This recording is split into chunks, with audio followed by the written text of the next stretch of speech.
So this week we are ready to start talking about quantum physics, and we will do a bit of quantum physics again next week. In terms of revision, an important tool is the complex numbers. So if you are a bit rusty in complex numbers, make sure you go through this revision section. This week we will talk about, we will introduce the concept of quantum physics through one approach, which is called the many-path formulation of quantum mechanics. That's not the most usual one, at least not in first year. So we go through basic step before we get to this formalism. We will play around with a two-slit experiment. So that's an experiment where you have a screen with two slits and you drop a particle through the screen. It can go through one slit or the other, and we will see that it's a bit more complicated than that. But if you are in classical world, it's relatively easy to predict what will happen. But what happens when you do the experiment with electrons in particular, you see that it cannot be understood from classical physics. So you have to drop some of your classical concept. And in particular, you have to accept the fact that the particle, the electron, can be at two places at once. So it can go through both slits at the same time. A bit like a wave. So we will talk about the wave analogy.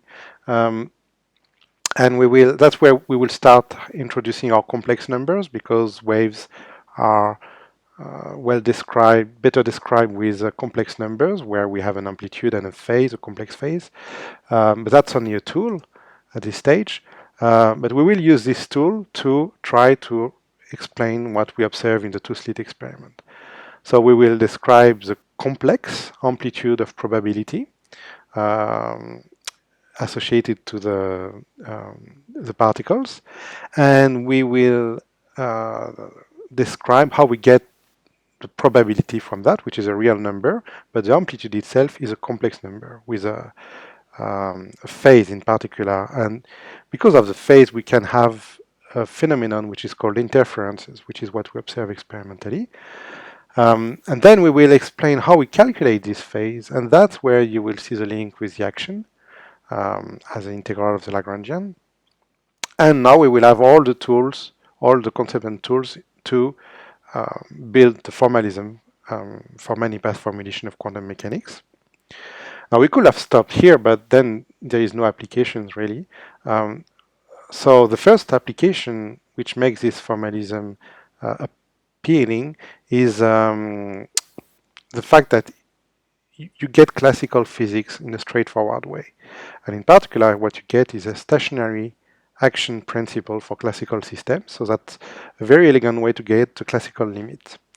But in order to make predictions and play around with some systems which are quantum, like say the hydrogen atom, we introduce a semi-classical approximation. So you'll see that we are dropping part of the quantum aspect, but we keep enough so we can do some physics with it.